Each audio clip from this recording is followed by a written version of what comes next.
Winter Olympics, your own history and everything like that. Okay. Cool.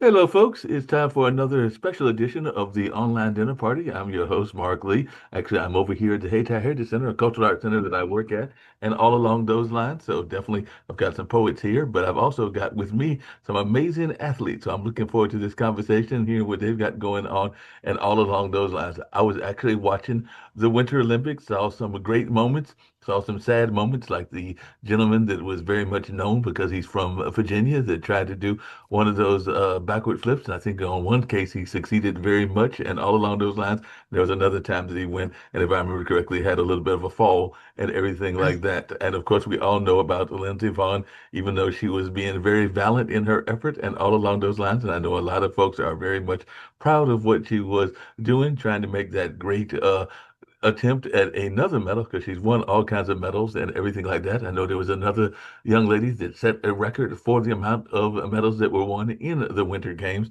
and everything like that. And another thing that I noticed for a first time, which was very much of something that I was very proud to see that I had not seen that much of and everything like that, is I mentioned that the Haiti Heritage Center is an African American art center, and I know that there was a young lady of African American background that won in speed skating. I think she won last year, and she was the flag bearer this year. And all along those lines, there was also another young lady that was a hockey player and a member of the successful women's hockey team Mhm. and everything like that. And then I think there were some other folks that were doing well, representing various cultures and all along those lines. So I was glad to see a more diverse Winter Olympic team than I have seen in years past and everything like that. At least that's what I observed, because I saw some Asians participating, and I even saw some teams. Of course, we all know about Mhm. Jamaica and their famous movie, and unfortunately, they did not win and everything like that. But they do get a lot of that plug because of the movie Cool Running and all along those lines. So they keep trying every year and everything like that, and it's definitely a successful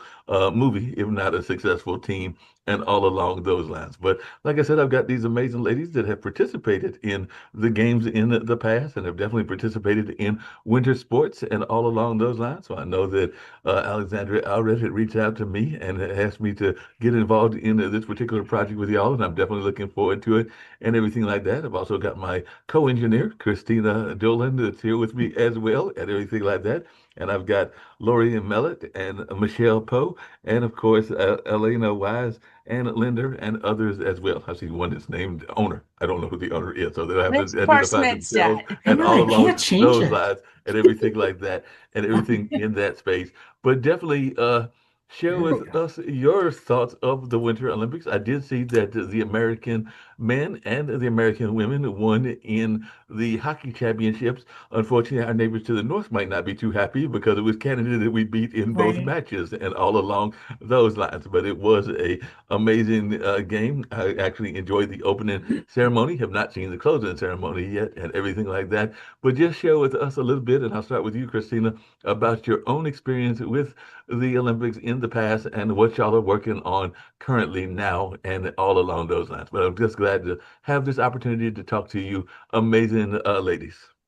So my experience with the Olympics was watching Jill, our sort of the first gold medalist, women's gold medalist, who's here on the call, and uh, amazing athlete. So mine was World Cup and a U.S. national competition. So in skeleton. So my background is in technology engineer, computer scientist, and work a lot with artists and advanced technology and got involved with skeleton many years ago because I thought that it was fun and exciting and kind of like a physics problem that was easy to take on. Wasn't actually that easy when I actually got on the ice, but at the time I was young and cocky and I thought it was kind of not that hard. Sounds amazing and everything. Lori, share with me a little bit about your experience and also what you had observed just watching this year's Olympics and everything. I know that I think that we got a decent amount of medals. I don't think it's the record because I think that we got the silver amount, and I think it was like 31 or 32, if I remember correctly. And I think the most that we've gotten in the Winter Games might have been 33 or 34. So we were off of it a little bit, but not totally and everything like that, if I remember correctly. And all along those lines, I know that Italy, where the games were being held at, and I think this was the first time it was held in so many many different locations, even though we're going to do the same things when it comes to America and everything like that, because I think we'll be in both Canada and the US. I think LA will be getting some of it, and there'll be some provinces in Canada. But this was the most wet, spread out Olympics that I had seen before. And I think Italy did well. They might have been in third place. And apparently, we have a hard time catching up in the Winter Games with Norway, because Norway seems to be running things and all along those lines. But I'd love to hear your thoughts, just of your own involvement and all in that space. Well, thanks to Alex, I got started in the sport of bobsledding, and I read about a training camp that they were holding in Lake Placid, New York. And at the time, I was living in Albany, New York. It's a 2-hour drive, so I got really excited, and I'm like, I want to go try this. And went to the training camp, and within a year, we were in Switzerland, Michelle and I, and we were competing in the first international competition ever. And Jill was also there. And we got the ball rolling to get the sport going. It wasn't recognized at any point until I believe it was 1990, 95. And just watching it now, it's unbelievable how far the sport has come. And I was proud to be a part of the beginning stages of it, and being proud of Jill, our first Olympic medal, gold medal winner.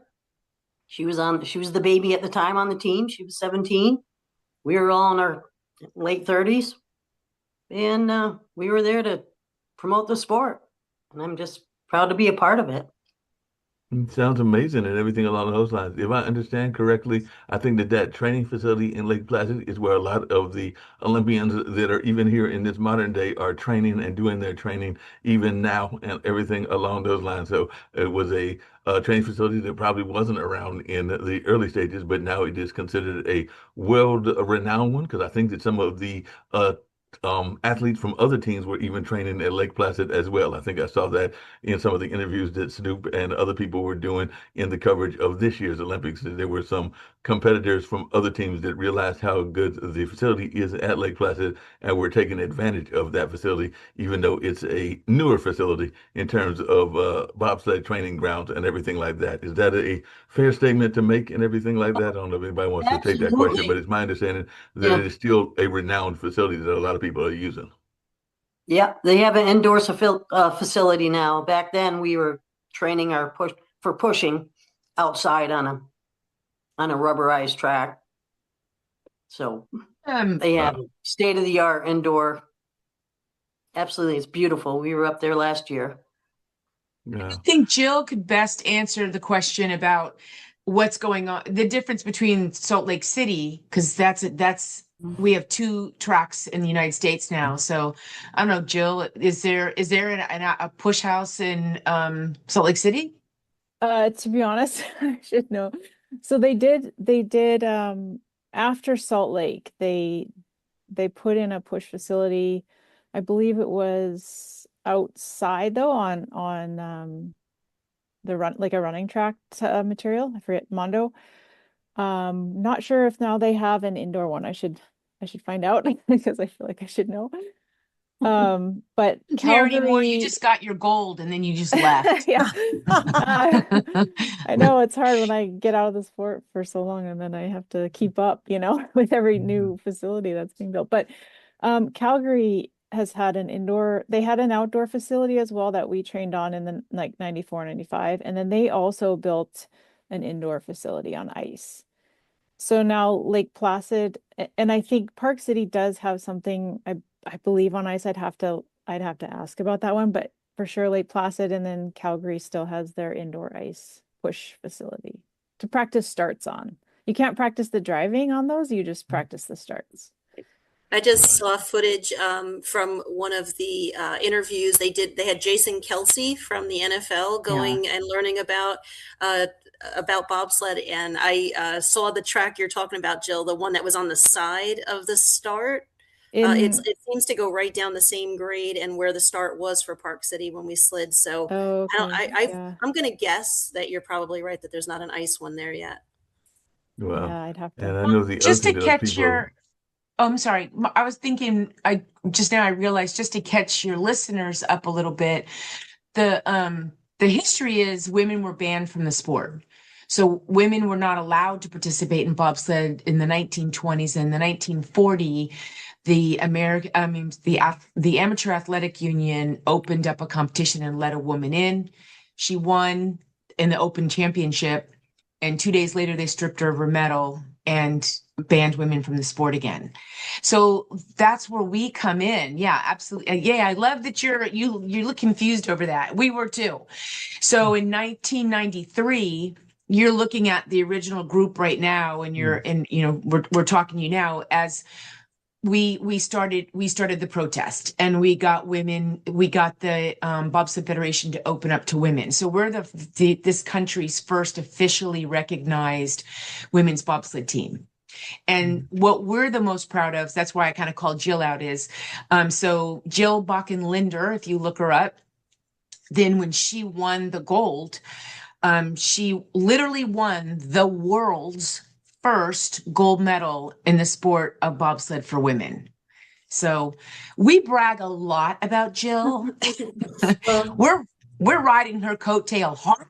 And she's still It sounds like some great American. She's coattails very surrounded and humble. everything like that. And I definitely want to hear more about Jill's experience and everything. I've had the pleasure of being a host, not just for this network, but also to be a judge for a series of film festivals. One of the film festivals that I judged is the Full Frame, which is a documentary film festival. And I don't know there have been any documentaries about the bobsled team yet, or if there will be any, but I do know that one of the ones that I judged that I hope will get selected when we do the festival, and I think that'll be in April or May, was about a similar sport, but it wasn't a winter sport, but they went through some similar kind of turmoil and everything like that. And that was the field of bronco riding in a rodeo, because there was definitely women rodeo riders and all along those lines, and they were also banned from their sport because of the concerns around injuries and all along those lines. So that's what I was curious about, was the reason that they gave you was because it is known as somewhat of a dangerous sport, because that's the reason that they gave the women bronco riders. And I think that they've been still banned in some places in some competitions, even though they had won some rights, and are still continuing to fight that fight as well. So I just wondered if the danger was part of the reason that they gave you for banning women from the sport. Absolutely. Yeah. And historically speaking, and that goes to the Bronco riders, historically speaking, it's always been said that, we have to protect the female athlete, which, that's why we're all here. And that's one of the messages we love to send out for future generations, is that, we are strong and resilient and determined athletes, and there shouldn't be that kind of silly, archaic barrier. Right.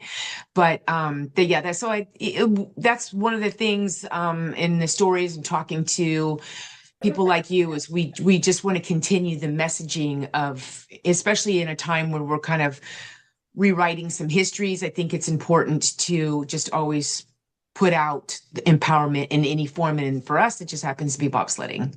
No, that makes a lot of sense and everything like that. Michelle, tell me a little bit about your involvement with the team and how you got involved and all along those lines. And by the way, I will tell you, just because I love, as Alexandria knows, observing things about people's lives and all along those lines. And I did see, because I am a pet lover, that you had a cat that was trying to steal the spotlight Yes. as well. So I didn't know if the cat ever tried to go bobsledding with you and everything like that, because that could be interesting if the cat tried bobsledding and everything like that. But I didn't know if the cat ever attempted to go bobsledding with you, but I did see the cat in your arms and everything like that. But share with us your involvement. She's in my lap, and she would never survive a bobsled down the track. But I also got involved because of Alex. She's my sister, and I was recovering from neck surgery, and then I started training with her. And then Laurie and Jill and I went to Calgary driving school, and then to the first international competition. And then Liz and I also went to Winterberg, and it was just a really great, and Jill was the baby, like we said.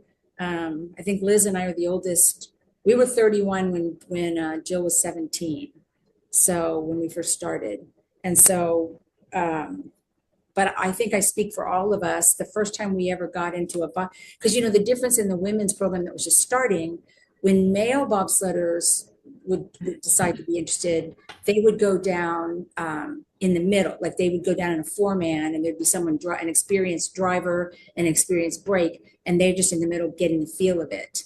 But we didn't have those options. There wasn't a women's program. So when we went, they just threw us in. We just got in the sled and went down.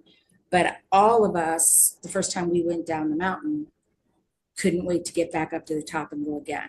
You know, and that's where a lot of people, once they get down, I don't know if you saw during the Olympics, Colin Jost took a ride down too, and then he screamed and swore the whole way down, and then said thought he was for sure was going to die, and that his back was going to break. But so people don't realize how intense the ride is, but either you get down and you hate it and you never want to do it again, or you get down and you're like, that was a blast. And that's how all of us who are here, that's how we felt.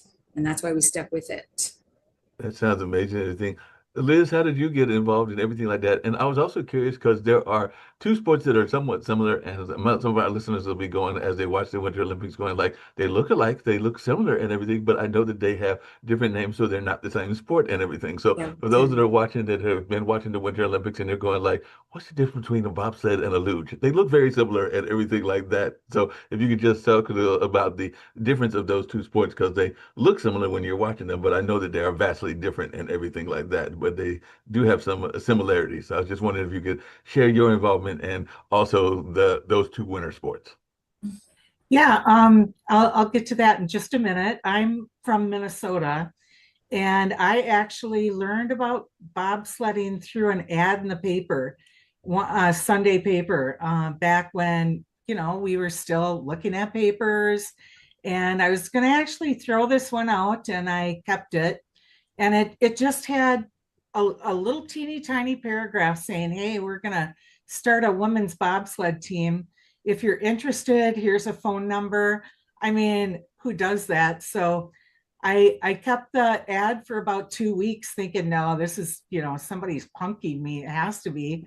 And I finally called and they said, yeah, this is for real. Send in an athletic resume. And I did. And after that, they invited me to the February training camp. And from then on, you know, we continued having training camps and then the push championships and then actually sliding. But, you know, as Alex was saying about the history, I don't know if you said this part, Alex, but part of the reason why it was banned for women is because a woman actually won against an all male team. And that didn't set right with them. So that's part of the reason also is that, you know, we can't have that happen. God forbid. So to tell you the truth, luge and skeleton and bobsled, they look totally different to me, but maybe to, you know, a regular person, they don't. Luge and skeleton, they don't have an actual sled to get into. And it's usually, well, we have monobob now too. So Chris can tell you a little bit more about the skeleton because she actually did it.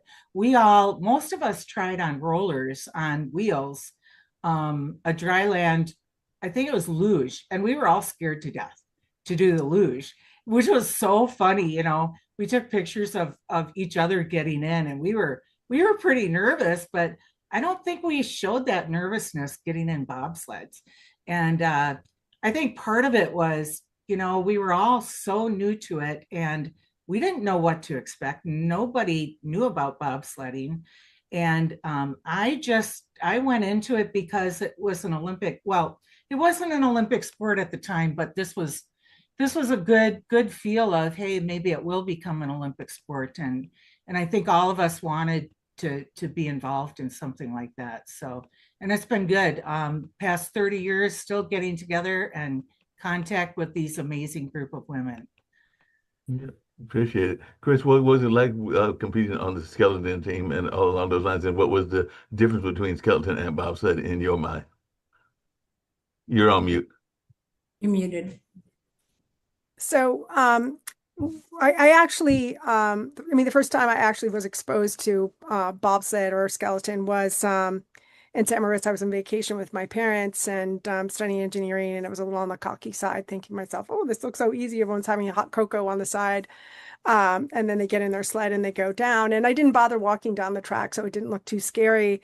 And so then, the person who was writing the European newsletter sent me a note and said, "Why don't you just call the Federation in the United States and sign up?" And so, of course, I did. And skeleton was the first sliding sport that I was able to get into as a female. Women's bobsled. It was a couple of years before the team came together, and so I went up to Lake Placid and walked up the track. See, at St. Moritz, you're at the top of the track, so you don't see people sliding down, so it doesn't look so scary. But in Lake Placid, you're walking up and then you're seeing the speed and the craziness, and you realize, what have I gotten myself into? But of course, having as much pride as I had at that time, I pretended that it was very cool. So the first time you go in the bobsled, I think you feel a little more protected because you think you have this shell that's gonna help you. And then the realization wears off very quickly when you realize it could peel away. It's really not that safe.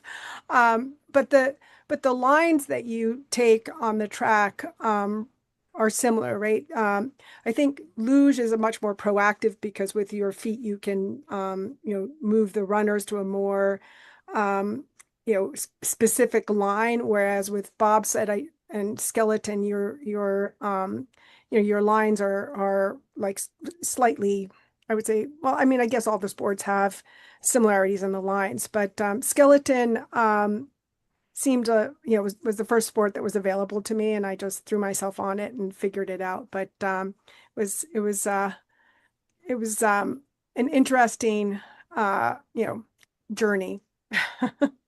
Sounds like an interesting journey and everything along those lines.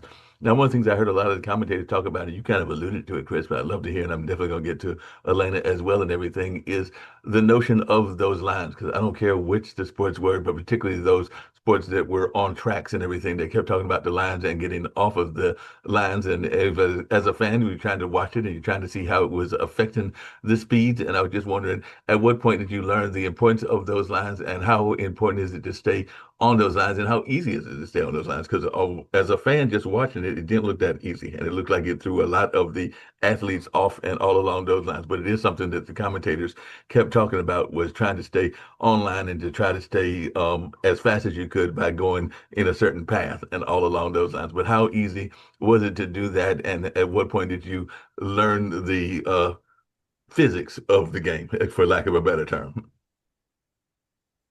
Yeah, it's not easy when you talk about the lines of bobsledding, because they're really, you're talking about the pressure of trying to follow and guide your sled down in the best way.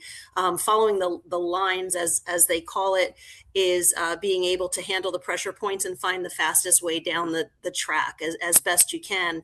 And how easy is it? It's not easy at all. I mean, you're going down the track at 80 miles an hour, 90 miles an hour, and things are coming at you so fast you don't see. I mean, sure, from the outside and from a camera's point of view, just follow that line, but you can't see things coming. The turns are coming at you so fast. Where you're supposed to be in terms of feeling pressure and being able to get down first and foremost safely, and then secondary, of course, is quickly to be the quickest line down the track. But yeah, it's a little bit rough when you first go down. I will say that it's pretty terrifying. Everybody, I know, is speaking to people about their first time down the track, and they're like, "Oh my God," and I loved it. My experience was a little different. When I saw the sled come past, it scared the hell out of me. And as I was going down, I was like, "Oh my God, what are we doing here?"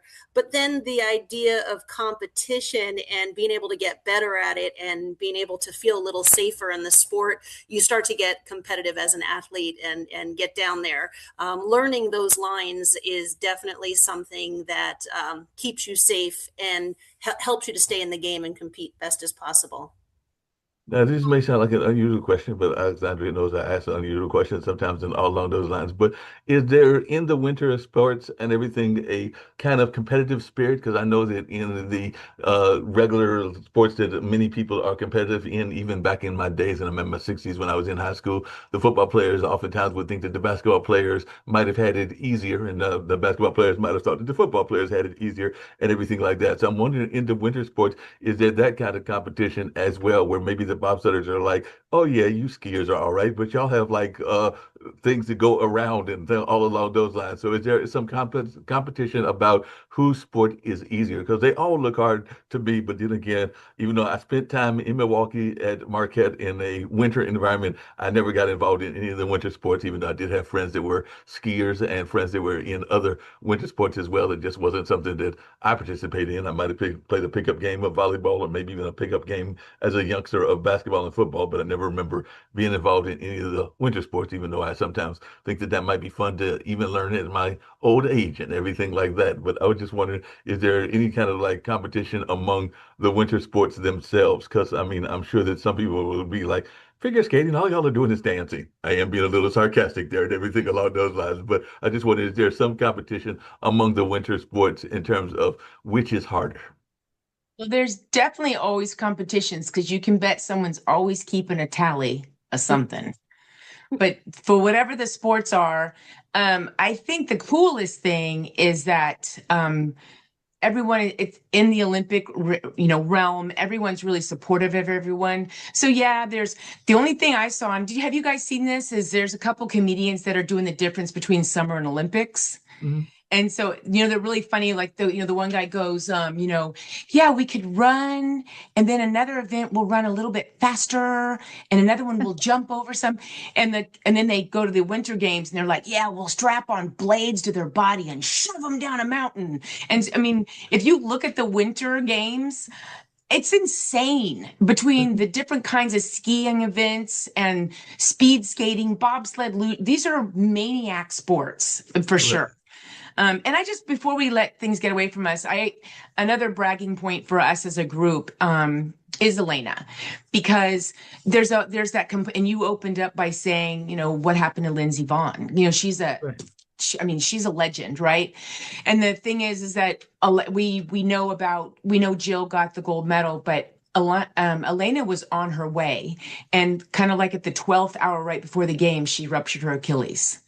And so that's the other part of the Olympic story. That journey is we don't get to hear about the phenomenal athletes who then she had everything lined up and then this happened. So we love to brag on the baby of our team, Jill, but we love to brag on Elena as well, who, what a journey. And I remember when Liz mentioned that we all had to send in an athletic resume. And I don't know about the rest of you, but I was like, athletic resume? What? Okay. But Elena has a serious athletic resume. And the two women on our team who aren't here today, Christy Spezio and Nancy Lang Houghton, both of them All-American, incredible resumes as well. But Nancy's story is kind of funny. She was sitting in Florida, watched Cool Runnings, looked at her mom and said, this is so cool. I got to go to Lake Placid and slide. And so Nancy was actually there ahead of the rest of us, who were there. But full circle story is then a couple of years later, it was the Jamaican bobsled team who helped that team who kind of coached us a little bit and helped us when we were in Canada. So kind of a cool story.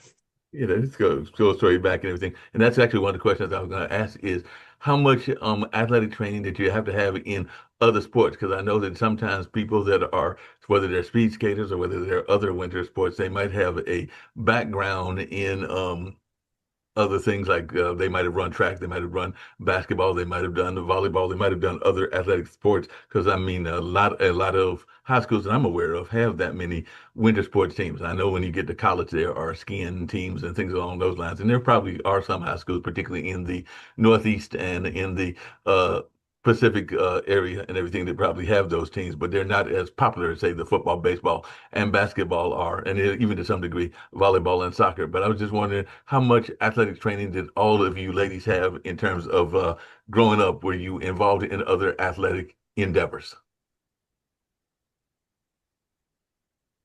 Anybody. Yeah. Well, I'll say something for bobsleigh.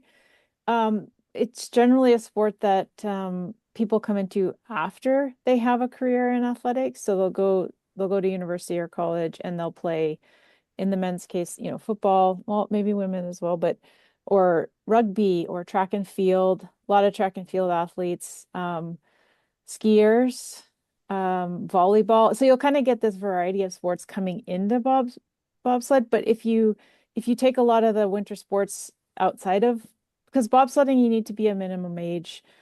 I'm not sure what it is right now. It might be 17, 6. It's somewhere around there to start. So you can't come in at age 8 really, and or it generally doesn't happen. They do have some youth bobsleds and stuff, but those other sports like skating and hockey, and those start very young. So bobsledding's a little bit different, and you will get athletes that come from a lot of different backgrounds, whereas some of the other winter sports, that's what they're doing, from a very young age. So Yeah, I don't think I'm sorry. I don't think nobody just starts in bobsledding. You've got a lot of track. Right now, one of the bobsledders that went in this past Olympics was a volleyball player, but it's about speed, explosive strength and speed. And so I think all bobsledders come from other athletic backgrounds. And then I even heard when I was watching the Olympics this past week, one of the commentators was saying nobody's just born to bobsled. Nobody is born with that skill. It's something you have to learn and develop along the way. Does everybody agree with that? Yeah. Oh, yeah. Yeah. Yeah, I think you Yeah, have that to makes sense. overcome It's, some fear. this is curious. Y'all will find this interesting because I put on my Facebook a question. Only got a few responses. It wasn't necessarily because I knew I was doing this interview, but it was just something that I was curious about. So I was telling folks that I was watching some of the Winter Olympics and was wondering what some of the sports that are featured that you would like to try. And I even said that I could see myself racing down the track doing. Could you? No, I asked. Could you see yourself racing down the track doing luge or trying to downhill ski or figure skating or trying to be a goalie in a hockey match? Or attempting to participate in curling, what winter games sports would you attempt if you could, and everything like that? And I've got a decent amount of followers, but only 2 responded, even though I had a couple of others that asked back. And one of the things I actually found interesting, and I'll tell you my background with that, because we actually have a team here in Durham, North Carolina, of all places. But one person wrote back, so many people doing such silly things so seriously, curling and ski racing uphill, which I forgot that there is this whole notion that you could actually do ski racing uphill and everything like that. And the other person, Jesse Everett, said probably bobsled or singles luge, definitely not doubles unless it was co-ed. So they said that there would only be that it was a co-ed bobsled and all along those lines. But they did say that they were saying that somewhat jokingly and all along those lines. But those are my responses I've gotten so far, and I think I posted that yesterday. So there might be some more responses later on and everything like that. Just to let y'all know, because I would never have thought that there would be a curling team in Durham, North Carolina, of all places. And how I found out about this curling team, I think you ladies will find this unusual and interesting because I've told this story before on the network and other places. But I have across from the Cultural Arts Center that I'm at right now, instead of being at home and everything, is a KFC. And I've actually had some interesting experiences at KFC. I've run across a band that I booked and everything because they were having food there at KFC. And another time I was there and there was a whole team of folks that were getting ready to go to participate in a sport. And I had no idea what sport they were going to participate in. But apparently here in Durham, North Carolina, we have a curling rink. And that's where they were going. They were going to compete in the curling rink, in the curling competition, in, of all places, Durham, North Carolina. So I was not expecting this. And it was very much a mixed crowd of both men and women, different races and everything like that. But they were going to go chase that puck around, as I like to think of it, and do the whole curling thing and all in that space. So outside of bobsledding, are there any other winter sports that you ladies have been involved in, other than Chris Serves, who had been involved in the whole notion of skeleton? But are there any other winter sports that you have tried and like to have succeeded in, or just did it as a hobby in whatever areas you were and everything like that? So I know that you all were the pioneer, huh? I'm yelling at Jill. She's going to answer that. Oh, I grew up ski racing. I was from a small town in Oregon, and so ski racing was sort of my first Olympic dream, downhill. So that's really what I started doing was skiing and soccer. But yeah, so I did compete in that up until I was, I think, 13, and then quit. So. And when we were at Anybody the else, Elaine, or anybody else try any other winter sports or any sports in general? Well, No. when Jill and Laurie and I were in Calgary driving school, we did skeleton. You guys remember that? We did it Oh, at yeah. night. Yeah. It was a blast. I Sure loved was. it.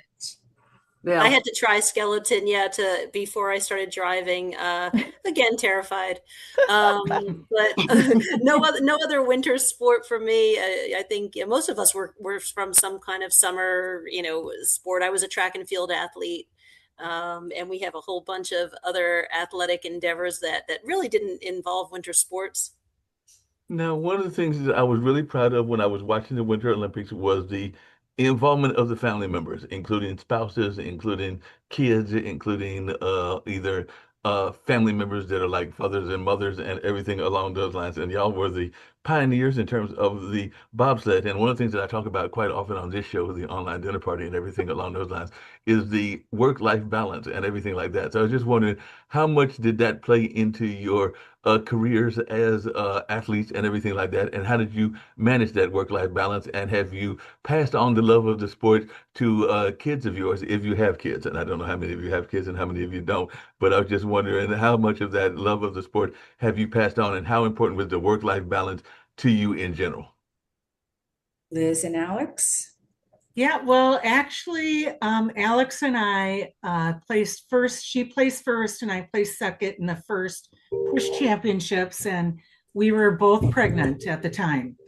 So we had babies while we were bobsledding. And I always tell this story where, if I'm presenting somewhere, I always say, yeah, and my two kids, they've been bobsledders too, because they were in my stomach during the dry land stuff. So my kids always get a kick out of that. But yeah, it for me, my husband helped out a lot. But, I had to have my training schedule work around breastfeeding, and when he was home, then I could take off to the gym.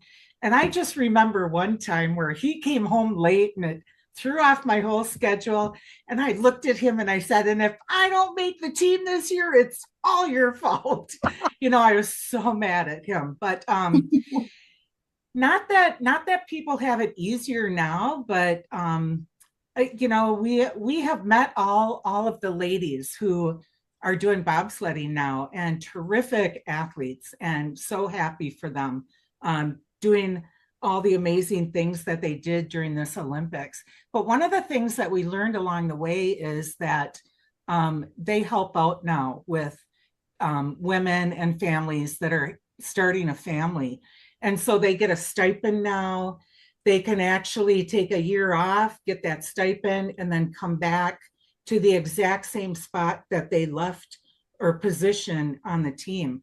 So that is incredible to me, hearing that. And man, we've come a long way with that kind of stuff. But there's always a need for doing a little bit better with things too. And Alex has a funny story about what one of the ladies said about the helping out the kids. We get to meet, so all of us, this group, we had a reunion in 2024, and we got to meet Alana Myers Taylor, and it was funny. She was just chatting with us, and she made a comment of, when my nanny, and Liz and I just turned and looked at each other, and we were like, what? A nanny? So that's incredible. Like, that would have been such a huge game changer for Liz or I if we had extra help. But we're proud of that, though, right? I mean, it's one more thing that by pushing the envelope, things have just gotten better and better for our athletes. That's always the hope. Yeah, that's all you can hope for, and everything along those lines. Just really quickly, along that same line of the work-life balance, another thing that I talk about on this show in general is, and I know athletes face it oftentimes, and I don't care whether they're athletes or other people, is this whole notion of the imposter syndrome and everything along those lines. So I was just wondering, how did y'all deal with that? And did you have such self-confidence? Because all of you ladies seem very confident and all along those lines. Or was there a time in your life when you were going like, I'm not going to succeed in this. There's no way that I'm going to succeed in this because that's what the imposter syndrome is. It's kind of a self-defeating belief and everything along those lines. So I was just wondering, how did y'all cope with that, or did y'all even have that? Because all you ladies, I'm counting, it's 1, 2, 3, 4, 5, 6 ladies sound like y'all are very self-confident and all along those lines, and probably been self-confident all your lives and everything like that. But I know even in my own life, there have been jobs that I've not gone for. There have been relationships that I've not gone for because I was having that little talk in the head where it was reasons not to do it. And all of y'all, when y'all saw that ad, y'all were like, I'm going for it and everything like that. But I was wondering if there was any times that you had doubt or even other people giving you doubts and everything like that. Well, I had serious imposter syndrome.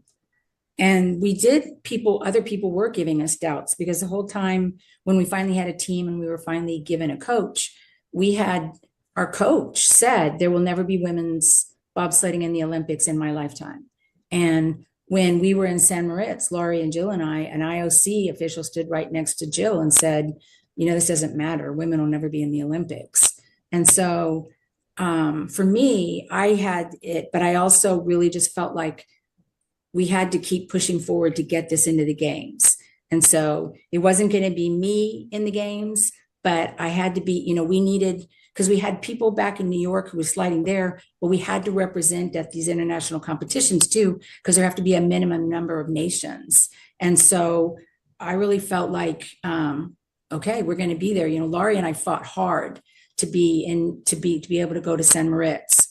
And, it was just really important to be representing. So even though I had, I don't know about anybody else, but I did have it, but I still felt like, okay, but I'm playing a role here because I'm a body going down in this sled and making sure the US is represented so that we can get this sport into the Olympics. Makes sense. Anybody else have to deal with it? Say that there's some sort of a statistic, and Alex probably has a better sense of it, but they say that like 90% of female executives have had some experience in sports prior to being executives. And I think being comfortable with that constant imposter syndrome in everything you do does make you feel like, just keep pushing forward and, trying to work through it. I think it makes you work a little harder.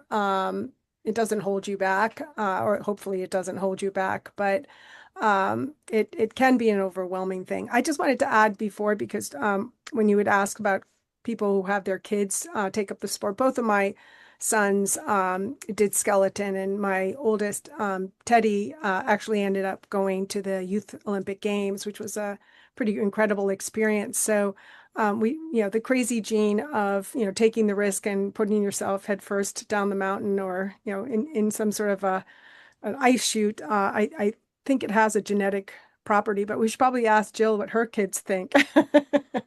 Oh, they're going the opposite. They're swimming. It's like melted ice. They're on the melted ice, other going swimming other and end of trying to be the next Greg Louganis or the next great yeah. Michael Phelps or something like that. So they'll go into the They're swimming going, version. yeah, the warmer version of The so yeah.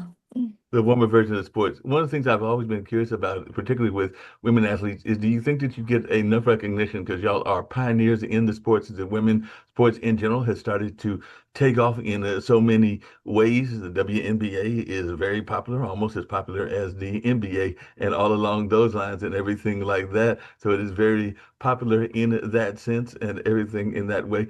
And I was just wondering, have you ever heard any of the WNBA players or others recognize y'all's role as being at the forefront? And I'm seeing that there's even the new leagues that are coming up. I was watching TV yesterday, and I think I'd seen an advertisement for doing the Super Bowl, where there's going to be a national cheerleading competition that's actually going to be on national TV and everything like that. I think there's a team from Miami, a team from Chicago, and a number of other teams as well. And some people are like, cheerleaders aren't real sports, but I know that I've had friends in that sport, and I do consider it a real sport because that tumbling and those stunts that they do are not as easy as people think that they are, and all along those lines. But I just wondered, do you feel that you've gotten the recognition that you need to get from the other women that are in the sports that are doing quite well now?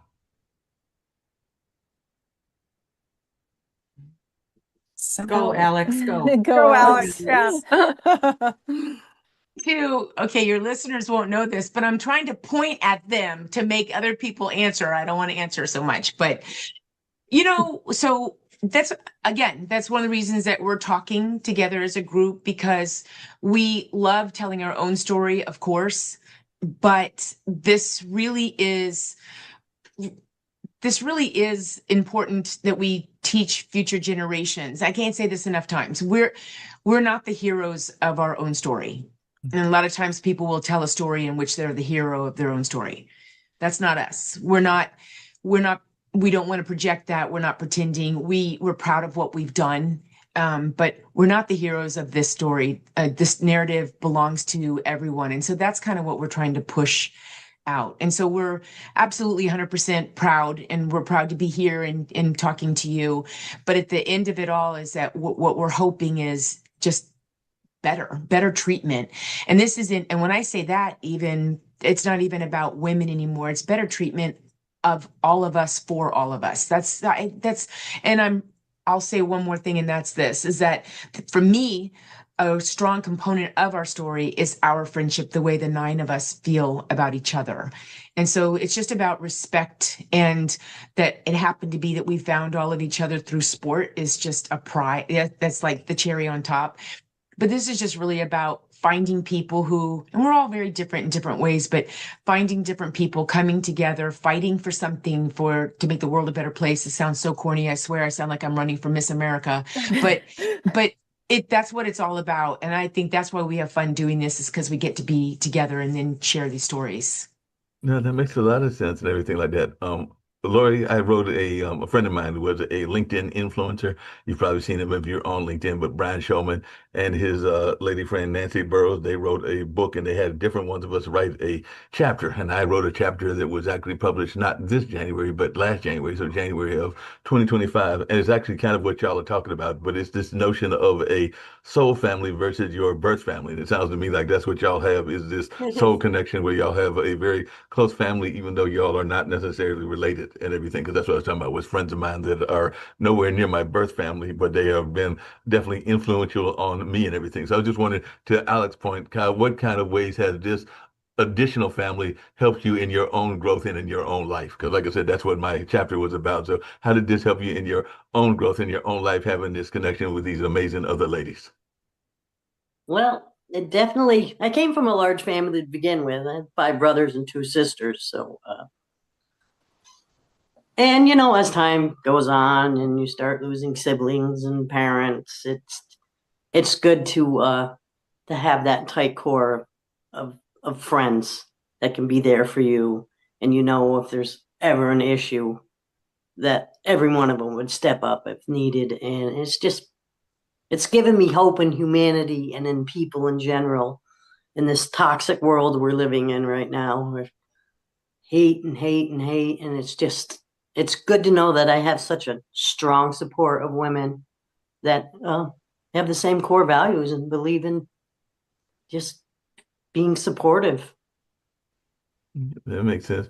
Hey, Liz, just really quickly, and if you have any thoughts around that, Soul Family, I'd love to hear your thoughts around that also. But one of the other things I was curious about is so many people are thinking that they want to get into athletics. We know that it's a very difficult field. I mean, they say the success rate of getting into professional football or professional basketball is minute and everything along those lines, but everybody sees it. I'm sure that there was people that were inspired because they might have seen people that looked like them for the first time on TV, or in the case of where there was more diversity, as I alluded to earlier. Not that it hasn't been a great amount of diversity, but there was definitely more than I have seen in the past. So what advice would you give to somebody that if they were watching TV and they saw the bobsled team, or they saw the luge competitors, and they're like, I want to try that sport? So what advice would you give to folks that are thinking that they want to try the sport of bobsledding, if they were thinking that they're ready to compete and all along those lines? Just to let you know, I never lived to that dream, and it probably won't happen now since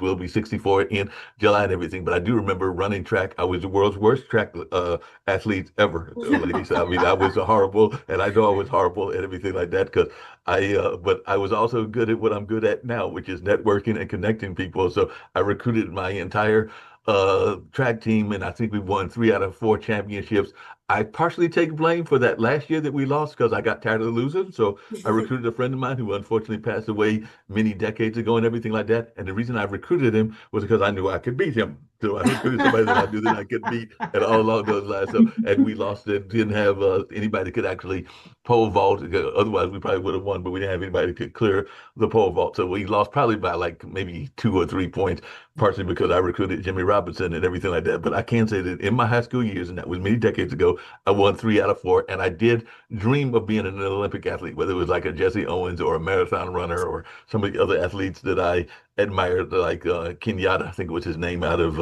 Africa and everything like that. But there was a number of athletes that I admired, including some folks that I later learned were part of the Olympic Committee that have passed on, because I'm not that far from North Carolina Central University, and I know that many of you are aware of the Olympic Committee, and Dr. Leroy Walker was a vital part of the Olympic Committee and all along those lines until he passed away, but he was connected to our university here, or one of the universities, Duke being the other one as well. But I was just wondering, what advice would you give to people that are thinking they want to get involved in Olympic sports, maybe even on the administrative side, as much as the way that Dr. Leroy Walker was?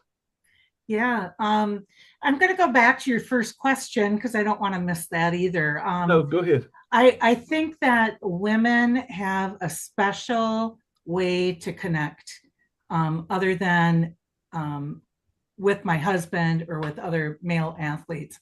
And I think that has been so special with the 9 of us, that we've been able to connect from day one of being relatively on the same wavelength and same level to start with, and then evolving into this amazing 2002 Olympic medalist. I can't begin to tell you how excited we all have been for Jill, and paving the way for the rest of the athletes in the current atmosphere now. Without her paving that way and actually becoming that Olympic gold medalist, I don't know where we would have gone and where we have been. So truly just an amazing experience being part of a team. And I think for me, I wanted to, my background was gymnastics, volleyball, and track. And then of course I skied in Minnesota, and I snowboarded, and I built snowmen and all of that stuff. But yeah, I think just for me, I wanted to be part of a team again. And I've always wanted to have been in the Olympics. I mean, that's a dream of a lot of young girls and young men. And for this to become something more than just a newspaper ad was terrific. And then to your next question, I always tell people, you have to follow your dream. Go with what you want and try and make it happen no matter what. And whatever obstacles and challenges you come along with, you'll get through it. And it's part of everyday life. I have kids who are in college right now, and one has a concussion and isn't finishing her PhD. I don't think I told you guys that, but she's not able to finish her PhD, and that's a challenge she has to overcome. It's not athletics, but it's something in life that is going to bring you further in athletics. And without those fears and risks, you wouldn't be where you are. So always follow your dream. Yeah. You get a concussion. Yeah, she was playing in Tennessee. She was playing on ice, broomball, and no helmets. And there you go. She fell and hit her head, and it's been awful. So concussions are a real deal. Yeah. No, concussions are very much a real deal. Chris, I'd love to hear your thoughts and your advice and everything like that. I will say that I am somewhat ice averse and everything like that. That's kind of the reason that I probably never got involved in winter sports. But the reason I've become ice adverse over the last several years is because probably the radio station is 30 years old, meaning the radio station that's at Central's campus. And I think that it might have been in either the first 10 years of the first 15 years, I was asked to come and volunteer and help a friend because it was the middle of a snow and ice storm. So I decided that I would go volunteer and open up the station on a morning kind of like the morning we're having now, but except there's no ice and snow. It's just a rainy and drizzly and everything like that. But the first clue that I should have had to not continue the journey, it's one of the things where you need to listen to yourself and everything like that, is when you get around, as I even do to this day by mass transit, and you stop by the bus terminal and the buses aren't running, you probably need to go home and stop going. But I was one of the determined people, so I was like, I'm going to keep on going. I promised him I was going to go to the station, so I proceeded to march in the snow and the ice, and I think I got maybe a mile and a half when I slipped and fell on one of those lovely black ice moments and everything like that. And I just remember hearing falling on the concrete, or actually it might have been the pavement because I think it was actually the road that I fell on and everything like that. And I just remember hearing something crack. And when I heard it crack, I knew that something had broken. But being your typical male, I was like, nothing's there. I'm all right. So people drove by and I'm like, I'm all right. But then I started feeling fainter and fainter and fainter. So I went to a station, a government office, and had them call the hospital. And then they also called my dad and all along those lines. But yeah, I've been a little bit ice adverse ever since that fall. And I've had a couple of other minor slips and falls, but nothing broken arm. But that's the reason that I was a little ice adverse. But y'all are used to breaking bones. Y'all are like doing bobsledding. So that's nothing to y'all. So y'all are like, oh, you're a weak man. That's nothing to break something. So all along those lines. So I just wondering, in bobsledding, how dangerous is it as a sport? And I know that some athletes are very proud of the amount of bones that they broke and everything like that. I remember being a fan, not a fan of wanting to do what he did, because I'm not a daredevil, but I think that Evel Knievel said that he broke just about every bone in his body when he was living and everything like that at one point or another. But I just wanted, as athletes, how often did you break something in your training, and how often did you have to deal with that? Because I mean, I think Lindsey Vonn is going through some amazing operations, and she had already recovered when she had the last fall, and now is going through these operations again. But how impactful was your own injuries, and how did you get back up from those injuries? Anybody wants to take that? Well, I just wanted to say that because I work in the startup space, which is very risky. And so I think that grit is probably the most important thing that you need in anything you do, because whether it be sports, business, writing a book, whatever it might be, you're always going to have a problem. And being able to come up with creative ways to resolve that and having the energy just get up and keep going is probably one of the most critical parts of success. And it's interesting because I speak a lot and people always say to me, oh, talk to me about failures. And I never really think about things as failures because the journey towards success always has a lot of learning. And I would say there's like these micro pivots. You're like, okay, this didn't work. I'm going to try in this other direction. But you don't really get up and say, wow, that was a failure, because then you'd never get up. You'd basically just sit down and say, done, right? But that tenacity and that I'm going to try it this way. How about if I do it this way? Constantly getting up and, pushing ahead, or regardless of how you feel or what's happened, I think is part of the journey in whatever it is that you do. And I do think, kind of going back to the number of female executives that are successful and how many of them started off in sports, I think that it's a very visible form of, that exercise of hitting a barrier, getting up, and then just going forward. I mean, everybody here on, on this team has had, numerous setbacks and, issues that they had to overcome, and you just figure out and you plow forward. And I think that inevitably becomes sort of the formula that helps you be successful in whatever that you do. And so it does carry into other things that you do. Yeah. I don't Anybody think, else got any thoughts? I don't think, Jill, you had as many crashes, did you? As the rest of us, because you were a good driver. I mean, when you don't know, yeah, go ahead. How about Well, Jill? no, I didn't crash a lot, thankfully. I had 3 major crashes though, and unfortunately, Elena was in the back of 2 of them. And the thing with bobsledding is, like you said, there weren't a lot of broken bones in bobsledding.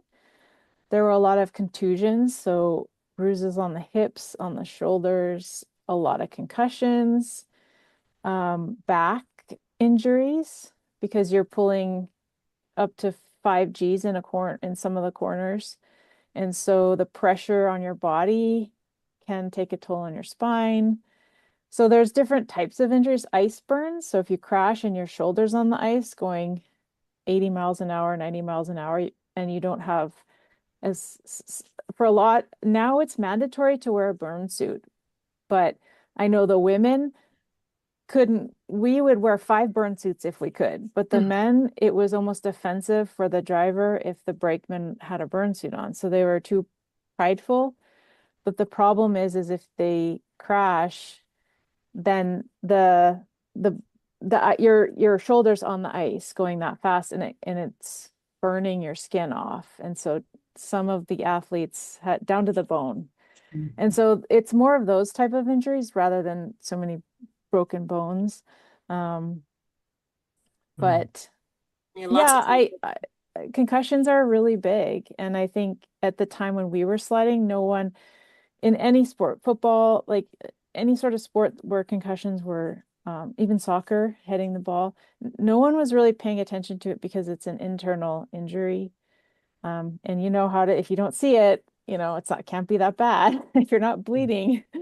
So they have put a lot more emphasis into protocols around concussions now because of you see the repercussions after, like, many years down the road.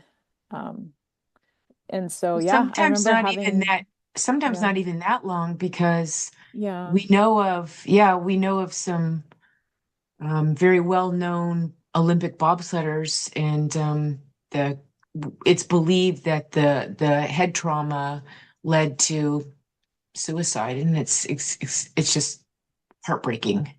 Wow.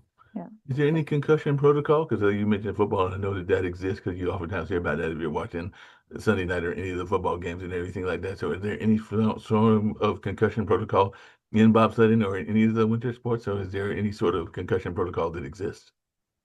I wonder if there is now. There wasn't back then. Yeah, I think there is now, like, where it's, and I'm not entirely sure. So I won't really say, but I believe it's team. So federation, it would be federation based. So each individual country and their federation would have that protocol for the team. So if you crashed as a US athlete or Swiss, or that they would need to, start the protocol once the crash to do the assessment and kind of go through the concussion protocol with that. I don't exactly know. Well, I know what with my that son, is, but they They're do a on it now. baseline. They Yeah. do a baseline Yeah. assessment so that if they end up having a concussion, they can see what the Yeah. gap is on that. But in our day, you were always very fortunate just to get ice time, but there was no limit on how many times you could go down. And I know with my sons, you can only go down twice in one day. You can't just stay on the track as long as you take every run you possibly can. After 2, you're back training in other ways. So because of the concerns about the effects on the brain. Yeah, I don't think they risk not doing the concussion protocol. And I know in the NCAA, they certainly do. Mhm. So I can't imagine in the Olympics, it would be any different. Right. Yeah. But in our day, you crashed, you just went right back up and slid Yeah. again. Yeah. Yeah, get a drink of water, you're good. I mean, Well, I actually broke Back on the some ice. ribs. I actually broke some ribs, separated my shoulder, had a concussion, and I just remember getting off the airplane, and my family was there because you could go in the gate area, and my son came running up to me, and I couldn't pick him up. So it as a mom, it kind of affects you a little bit differently too, doing all that stuff. Yeah, that makes a lot of sense. I alluded to it earlier, and I know that a lot of people think that it is silly, him being involved in the Winter Games, but other people are like, it is bringing attention to the sports, including bobsledding and everything along those lines. But I was just wondering, because I think one of you mentioned Travis Kelce and all along that kind of way. And of course, everybody knows Travis and his history with his significant other and all along those lines. But I think this is the second or the third Winter Olympics that Snoop has been involved with. So I was just wondering, what is y'all's take on these celebrities that apparently are developing a love of the Winter Games and everything like that? Because definitely his little snippets and even him trying some of those sports did make some good comedy and all along those lines. But I was just wondering y'all's take on some of these celebrities that are trying to bring attention to the games. the games are expensive, right? And you need to get sponsors and attract viewers. And without the, broadcast viewing that, we grew up with many years ago, that would bring in the dollars to pay for the TV rights that did a lot of the funding, as those numbers get sort of distributed through various different channels, finding other ways to bring eyeballs and attention to the sport, I think is a good thing. Because I think it's very motivating. I've always found the Olympics to be very motivating. Well, and Jason and I mean, to the Kelsey brothers, Travis and Jason, they helped raise money to bring an American speed skater. Well, her family was able to go because of their attention to it. And like Chris said, it is very expensive. So I think that's wonderful. Yeah, it definitely brings a lot more attention. Now, one of the things that I know that we've been talking about on this network, I mean, Pod TV and everything along those lines, which is what I'm part of, in addition to working at the Cultural Arts Center, is this notion of sports that don't get enough TV attention and everything like that. So I was just wondering, do you think that there will be any opportunities for bobsledding to be seen as a sport on the TV and all along those lines? Because I know that even Nick has talked about wanting to carry some of the matches that exist and even some of the tryouts, Nick being one of the founders along with Kim Calhoun and everything along those lines. So what are the chances that bobsledding, I mean, it will never probably have the success of football, but maybe it can have the success of curling and all along those lines. But what are the possibilities that it could become like cheerleading and have its own franchise and be on the TV on a regular basis and everything like that? So do y'all see this as a wish of y'all's, or do you see that maybe, like, I know historically speaking, even some of our local sports were on some of the local stations and everything like that. So is there any push to get bobsledding a more wider audience in terms of a national, or even, I know it's got an international audience in some places, but here in the States?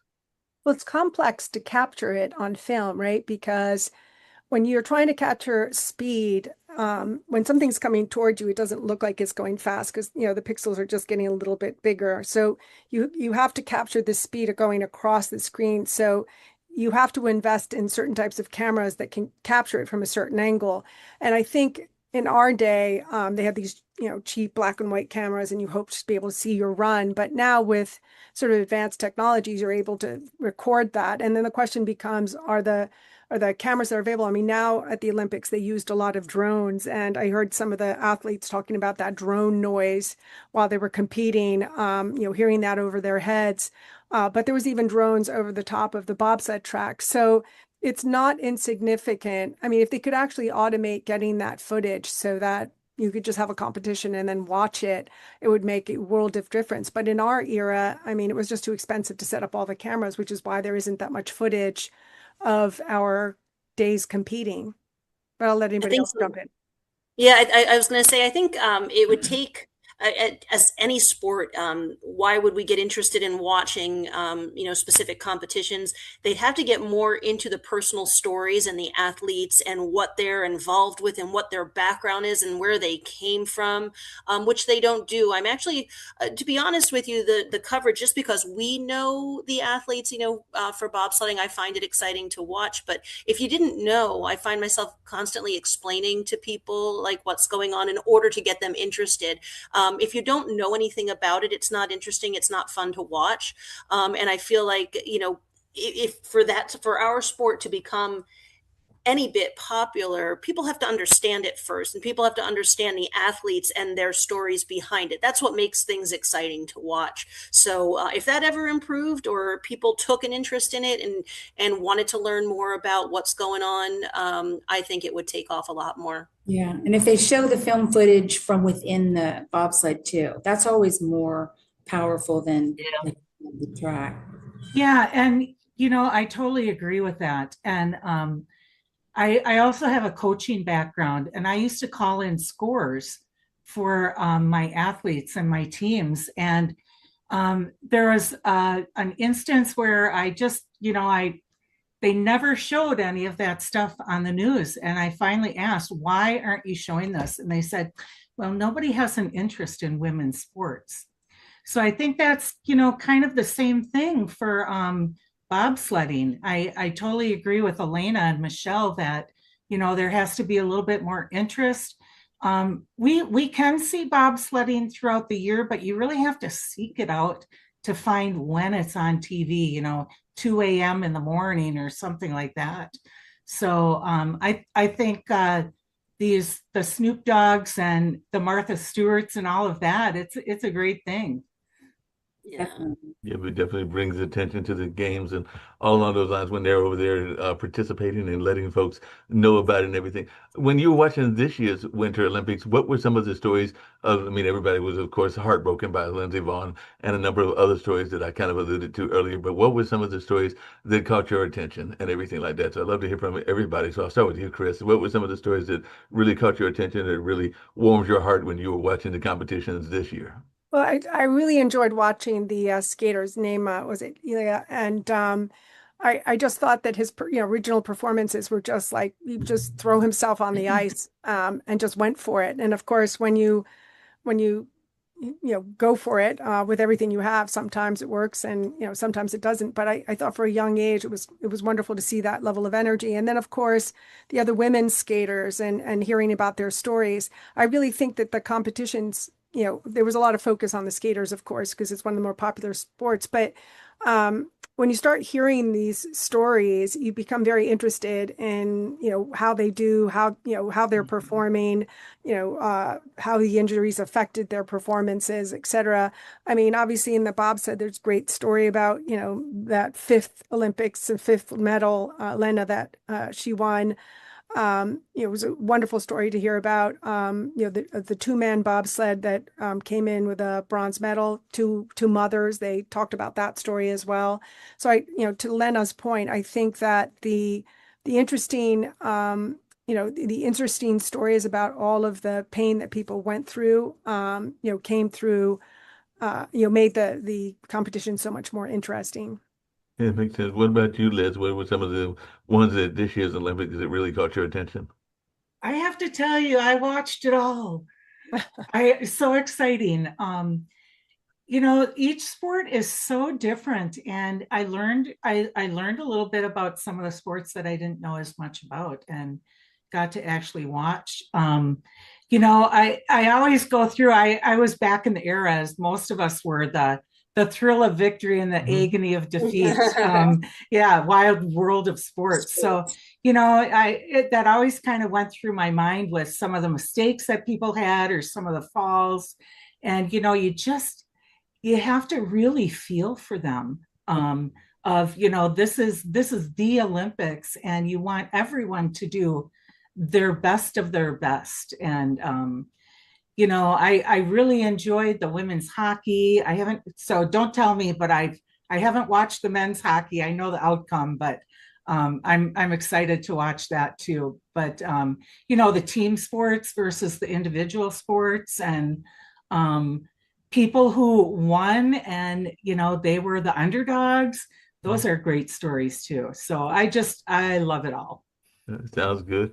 Hey, Jill, I know one of the stories that was heard, and I think it was a commentator, it might have been a sports anchor, but I'd love to hear the stories that you were really involved in and that you really found great thrills in. But was it just me, or did they get on some people's cases because they didn't win enough medals? Because it seems to me that there was a player, I forgot which sport it was, but they were getting on her because she had the silver medals, even though she had won a vast amount of gold medals as well. But they were like thinking that the silver medals tarnished her record. I'm going like, it's a medal. I don't care if it's silver or gold. It's a series of medals, and I just thought that was a unfair question to ask whether that tarnished her abilities and all along those lines. So I was just wondering your thoughts around that, because when I heard that question, I'm going like, she won like I think it was like 5 or 6 golds, and like there's 2 silvers to go with the 5 or 6 golds. So what's the big deal? But they were trying to make it as if it was going to tarnish her history. Yeah, I didn't hear that. That's just a question I don't even know if I would answer, because it's almost kind of ignorant to sort of ask that to an athlete. That, I mean, these athletes, they don't know the outcome of the games. Stuff happens at the games that just you don't even know. You can, like Liz was saying, underdogs win, or someone who's supposed to win will win, or you just have no idea what's going to happen, and that's the beauty of it. So every athlete comes into the games with a different story.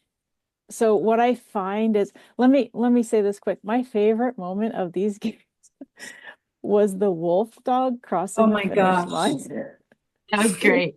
That is like my favorite Olympic moment. But going back to it, I find that someone who won a bronze medal could, for them, be just as good as someone feeling like winning a gold, or someone making the Olympic team is just as accomplished as someone winning a gold. So it's everyone's individual story. So to comment, to say, to tarnish something, or that may be like their best moment in the Olympic Games. We don't know unless we ask them, how did that feel? What was that like? Or their bronze medal may, if they have more medals, that bronze medal or silver medal may be their most favorite Olympic moment for whatever reason. We don't know unless we ask, right?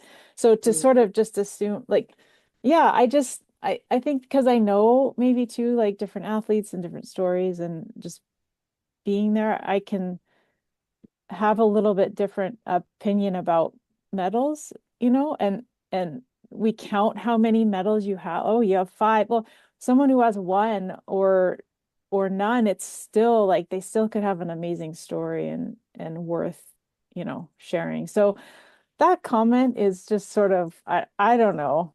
It I think doesn't these seem, commentators need to bring drama, right? The yeah, commentators, I guess their job is to stir up some drama, to stir up some story. But as athletes, like, you know better. You know that everybody's out there putting it all out on the line. And I think people who have never been there don't understand that.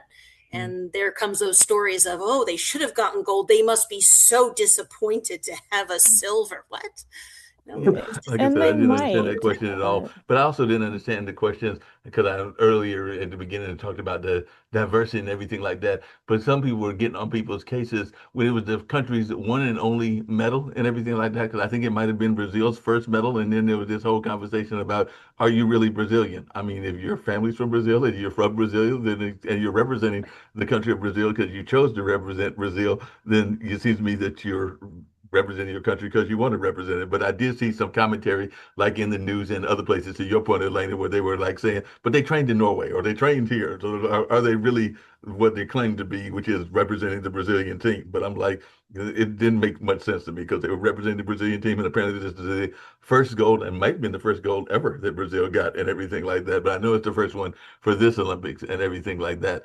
But Elena, just on that same thing, I do know that sometimes people will watch some of these countries because I think there are like 82 countries represented, and some of these countries are Olympic powerhouses. They're Olympic winter powerhouses. I mean, the United States has now become a winter powerhouse for a while now. I mean, I would argue ever since Lake Placid, back when they defeated the Russians, when it was Russia and everything like that, and all along those lines. And there have been other powerhouses. I was even talking to a friend of mine, and I was trying to remember Eric. I think he was out of the Midwest, but he was the speed skater. There was Eric Eric Heiden, I Heiden. think Eric was his name. Heiden, yeah, Eric Heiden, Yes, and I yeah. remember being a big fan of him because he was just super fast on those skates. I think his sister skated as well, if I remember correctly, and if I'm Yes. thinking that they both skated and both won and everything like that. But I do remember his name and everything. But then you see countries that are like we talked earlier about cool running, like Jamaica. Jamaica's been in the Olympics now 4 or 5 times. They've never won. There's countries like Haiti and Guyana. And a number of others, including some from Eastern Europe that have got 0 medals, and you don't know that they'll ever get a medal, but they might be like Brazil and finally get a medal. So, what do you say to the people that are like, there's 82 countries, 50 of you stand no chance. Why are y'all even bothering to compete? Like I said, I have my ideas of why they should compete, and they should go and compete if they want to represent their country. And definitely, they are even some places that don't necessarily have a lot of ice, but they know how to get to the places that do have ice to train and everything like that. So, what do you say to the folks that are watching, going like, they're never going to win? Why are they even bothering? I'd say, when's the last time they were at the Olympic Games and qualified for something? Uh, that's what I would say to them. Oh, so you've been there, and you're now going to put somebody else down for accomplishing a fantastic goal. I really don't think people put too much thought into some of those comments. You know, you're looking at somebody who got to the top of their country to compete for it. They're representing they've gotten so good at something that they're able to represent their country. That should be what's looked at, not the negative of, oh, they're not going to win. Well, I mean, I really don't think how many sleds are there now? 30? Is it 30 that qualify for like women's and stuff? Like, Sounds 25. right. yeah, I think it's 30. So do you really do they really think that all 30 of those sleds are like, I'm gonna win gold? Like there's some, sleds that are more competitive than others, but does that mean they don't go to the Olympics? No, they're one of 30 sleds in the world that qualified. Enjoy it and be proud. Yeah, I agree with you. That definitely should be what people are doing. I had asked earlier, and I'd love to hear your thoughts, Elena, as to the moment of this Olympics that really you were proud of and everything like that, or that you really enjoyed. So what's a moment that you saw this year that really you were glad to see and that really tugged at your heartstrings? Gosh, I gotta say, definitely the women's hockey, men's hockey. I enjoyed watching. I liked when they featured stories on people like Jordan Stoltz, the speed skater. Fantastic story, as he was growing up and all his history behind it and the success that he has going into it. Of course, Alana Myers, for monobob, she has a great story. I enjoy all of it, to be honest with you. Even some of the sports I'm not too familiar with, despite the fact that, we're all, winter athletes. There are still some sports that are a little bit more obscure.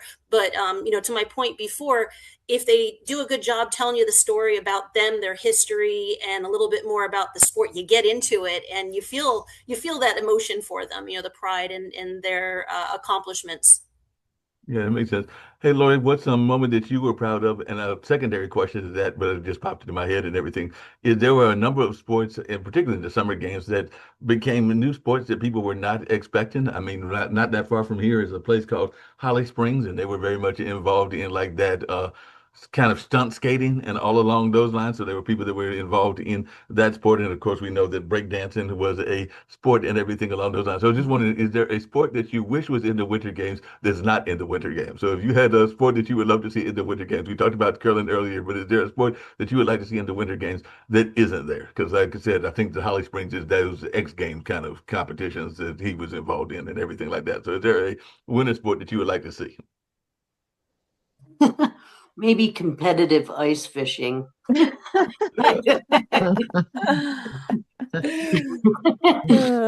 I really can't think of it. I think we've covered all the bases for like the extreme sports as far as, I don't know, or ice skating down a bobsled run. Yeah. That would be Seems I have bondage, done that would be something to watch. Or ice fishing down a bobsled? Yeah. Ooh. But yeah, I wasn't impressed with the curling. I'm like, I couldn't believe I said it. I was sitting and laying in bed actually because I work nights and I work 12-hour shifts, so I didn't get to see a lot of the live programming that was on, and it just happened to be on, and I was like, started getting intrigued, and I'm like, started Googling, how do they score in curling? What does this even mean? And I'm like looking everything up.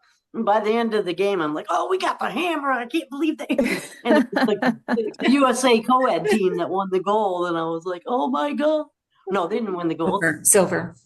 They won the silver. Yeah. They medaled. And I was just like, oh my God. I actually enjoyed watching curling. There's some Amazing. great memes that came out from that too about Yeah, I saw one on Facebook with these two Italian women. And they're sweeping the street with a big pot of pasta, talking in Italian. They're sweeping, moving the pan, moving the pan. I'm like, Wow. oh my God. What about you, Michelle? What is the moment that caught your attention? Well, I loved watching Alana Meyer Taylor win the monobob. That was amazing. And then her kids, when she went, Mommy won. I love that. I love the bobsledding, obviously. I actually liked the story of Alyssa Liu, the figure skater, the fact that she stepped away from it and, came back with such a healthy attitude. Because then when you see Ilya Malinin, that was heartbreaking because there was so much pressure on him. There's so much pressure on these kids. And so to see her but it wasn't just that she was enjoying herself, but then she was so kind to her competitors, hugging them. And I love that. Like, to me, that's what we all represent. And that's what we need to, I hope that she can give some advice to Ilya about handling the pressure. I wish his mom had been there. I felt like he needed his mom. She was back in the States. But I love the bobsledding, and I like Elena saying, I love those individual stories. Like seeing that she, like Alyssa Liu, that she walked away from it. I mean, she retired at 16. 16. She's like, I'm Yeah. retired. Like, okay, really? But then she came back and she did great because she was able to step away from the pressure. And I think the pressure is something that people don't understand about the games. They don't understand. And even like being at the Olympic Village, what goes on for those 3 weeks that they're there. There's a lot that people don't understand that's so difficult and so overwhelming. And so to see someone have such a good support system and a good mental attitude I loved that. I thought that was great. Hey, Chris, what was a moment that caught your attention, and how do you deal with that pressure? Because y'all kind of alluded to it, and I was heartbroken for the young man because actually he's up from upstate from me because he's actually from Virginia, and all along those lines. So him having that fall and it definitely had so much pressure for him to win, and then to not get that gold in that particular case. And I did get the team gold, and I think he got some other medals as well, but there was a lot of pressure on him. So how, as an athlete, did you even deal with that pressure? So I would say you deal with it as an athlete, but I think that it carries on with everything that you do. I think sometimes you have to just focus on what it is that you're doing at that moment in time, because it can be too overwhelming to put it in this context of winning. Because then it just seems like it's overwhelming. And I find that, once again, this journey to your end goal is about a lot of decisions, problem solving all the way down the road. And things don't always go as planned. So you're constantly trying to, make decisions. You do these little micro pivots. I mean, I'm involved in a startup right now, and we talk about this all the time. So I think that you just have to stay focused. And I agree with what Michelle was saying. It was great to see Alyssa, who just won that gold, the joy that she skated with when she sort of went out there it's kind of contagious to watch people just perform at their best, enjoy, and just basically do their best in that kind of environment. I mean, I guess we were all very excited when we saw Jill cross that finish line and win as well. But I do think that if you don't keep your eye on the goal of the moment that you're in, it becomes very overwhelming because you don't really know what to focus on, and so you lose your focus and you don't succeed. But I think it's one of life's lessons, and it's part of this whole formula of grit that makes people successful. And that makes a lot of sense and everything like that. And Alexandria could wind up very shortly and everything along those lines and everything like that. A lot of times people don't think about the organization of these games as well. And as one that is an event planner, I've got a great deal of respect for the organization of the games and everything like that. So I'd love to hear your thoughts as to how you thought the games were handled in terms of being organized and all along those lines. Because I am a big fan of the Olympics and just sports in general. And I'm a big fan of being organized. And I don't think that we give enough credit for the organization. I mentioned Leroy Walker earlier, who passed away many years ago as an organizer of the Olympic Committee. But I was just wondering your take on organization and the success of the Olympics this time around, and even as they plan for the next Winter Olympics, which I understand will be both in Canada and the United States and everything like that. That's a great question. It would be interesting to see what people who are there, what they have to say about it. What I've read so far is people have been really happy because they knew ahead of time what venues they were going to go to. I think it was a challenge for whoever was organizing this whole thing because geographically speaking, it was a vast territory, right? And so there were issues of transportation and everything like that. But I think that it went over really, really well. And I think everybody was really happy. I kind of want to circle back to something that I love in this interview that we've had together, that we had a gold medalist say in her through her own experience, that the medal is amazing, but everyone there, for whatever reason they're there, that's the real story. So I love that we had a gold medalist point that out, because I teach women's sports history, but I also teach sports history. And so I always tell my students all the time, and even Chris has alluded to CEOs who perform better have a sports background, especially women, is that sports is cultural throughout history. Sport, whatever it is, was the measure of bravery and strength, and it was linked to the country. And so that's why the Olympiads in ancient Greece were developed in the first place. So sport itself is just so important, and it's not about win or lose. We've turned it into that, but it's really about the spirit, and that's why we always talk about the Olympic spirit. So for me, I've loved watching those people who reached out to somebody. They didn't win, they didn't make the podium, but we still saw their true character. So I love those kind of stories. And that's the biggest thing, is that the Olympics are awesome and they're so fun and we all love all the backstories, but that's what it's about. It's the journey of getting there rather than the three people who get to stand on the podium. Because when you have three people standing on a podium, there's probably about 100 people who are connected to those three people. So true. So True. yeah.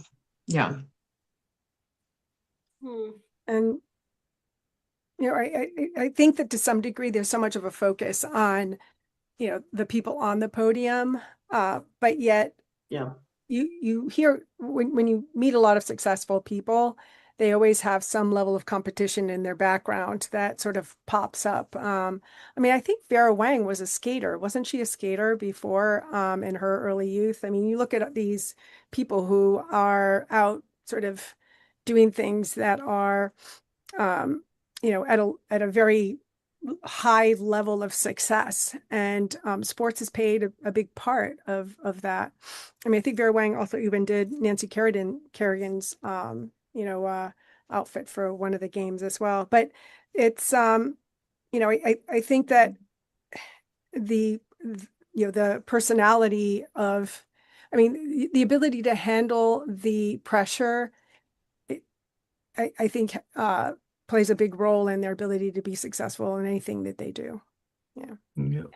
Well, I have thoroughly enjoyed this conversation. You ladies are amazing, and all along those lines, we've been talking for about, hard to believe, almost an hour and a half, hour and 45 minutes, and everything like that. So it's been a great conversation. I think we've learned a lot. There's something I ask everybody, and I'm going to hear from all 7 of you and everything like that on all the shows that I do, no matter what the show is, and everything like that. And that is a message of positivity. And y'all have been given a lot of those just in general, and that can be for the world population, because Pod TV is a global network. We got people from Bangladesh, we got people from Australia, we got people from a number of places that listen to the shows that we do here on the network that Kim and Nick founded, Kim Calhoun and Nick Palveda, and all along those lines. But it definitely, and if you can tell folks how they can get in touch with you if they've been inspired by the words that you've said today and everything like that. So I'd love to hear from you and everything. I think I'll go round robin, starting with Elena and end with Alexandria and everything like that. So Elena, if you can give a word of positivity as well as a message of positivity, and any ways that people can contact you if they've been inspired.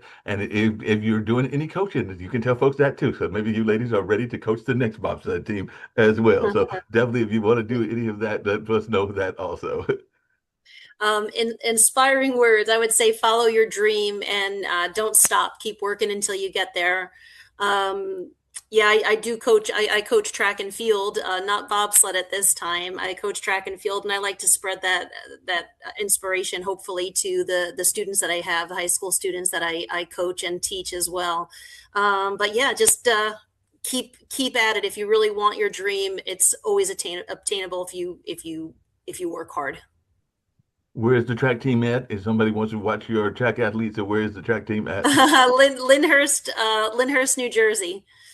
Okay, Lyndhurst, New Jersey. Yeah, my track team is out of there. And we're just starting up. I'm actually just working on the program. Once we get off here, I've got to start programming for them, their training.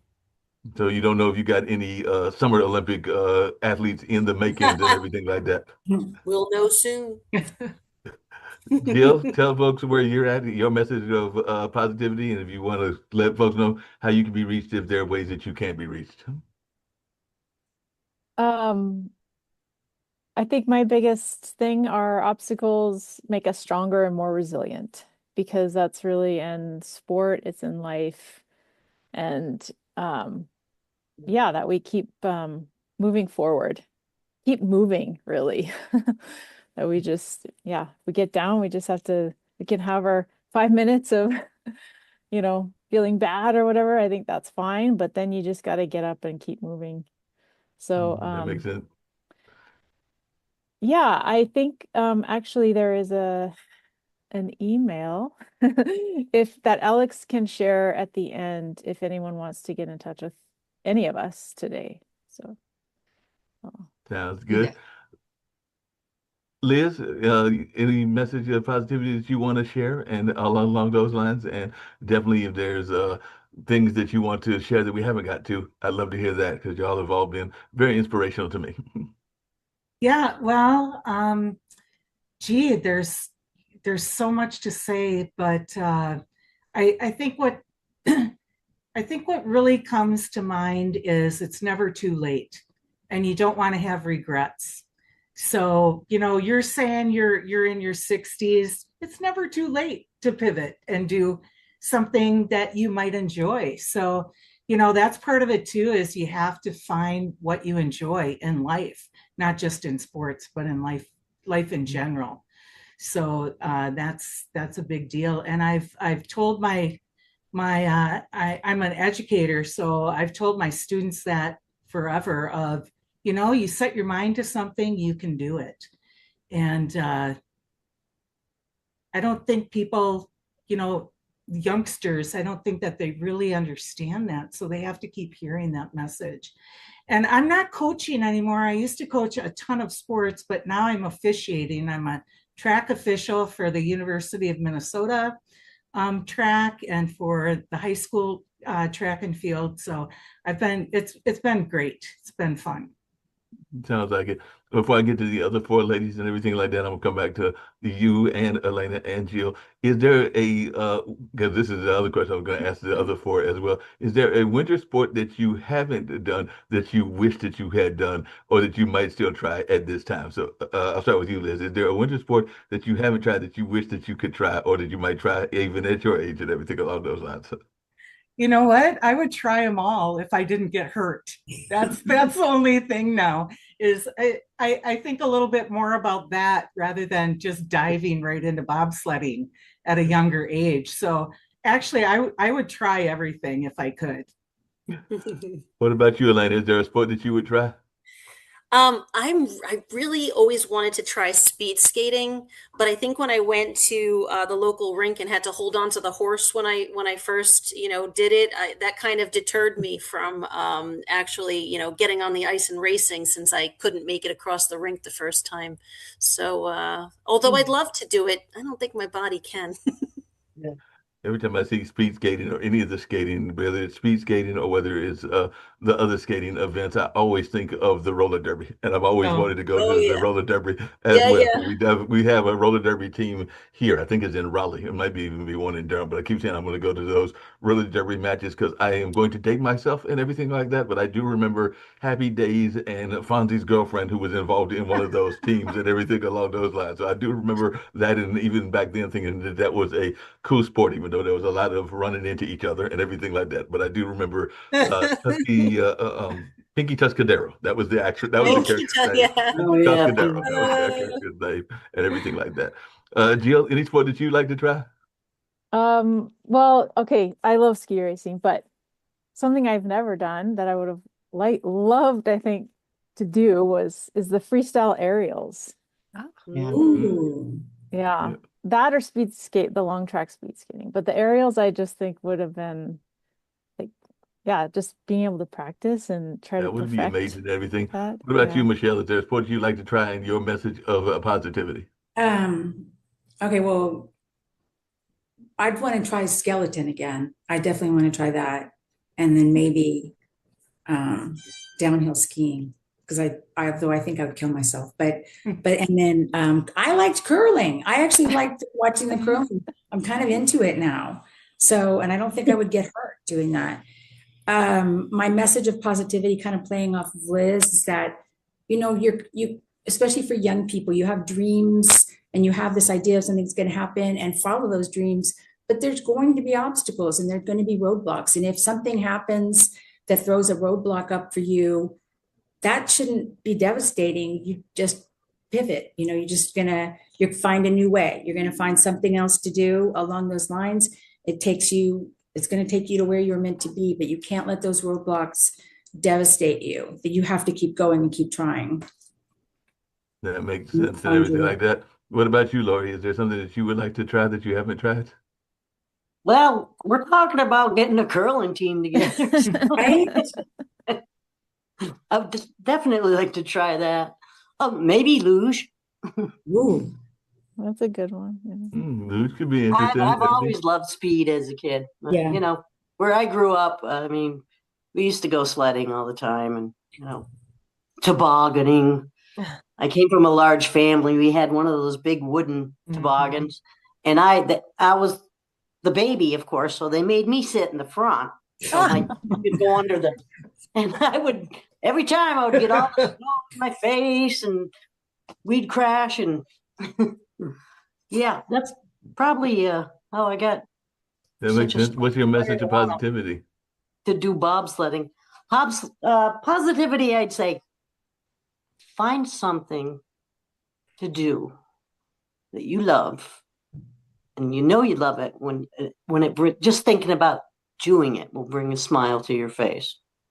I mean, I get super excited every spring when it's time to go fishing. I do a lot of camping, and I just enjoy it. I love it.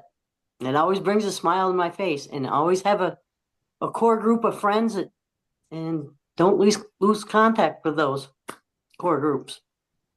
It makes sense and everything.